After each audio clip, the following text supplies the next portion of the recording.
و نظام جمهوری در مقابل نظام شاهی آمده. متوجه شدین؟ این دموکراسی است.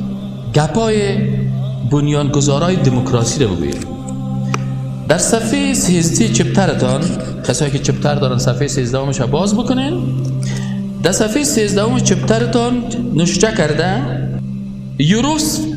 یوروفسکی در خط اول 2 3 4 5 آخر خط پنجم بخورین. یوروفسکی در کتابش به نام دموکراسی می نویسد. همیشه شما گپ از مردمای خرد نگیرین، از خرزابطا نگیرین، خب از جنرالا بگیرین. صحیح نه؟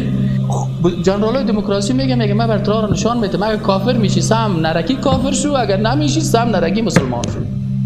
ادی نیم کلره نشان نمیده. یعنی سه کلمه میگه. ببینید که چی میگه. خب اینجا میگه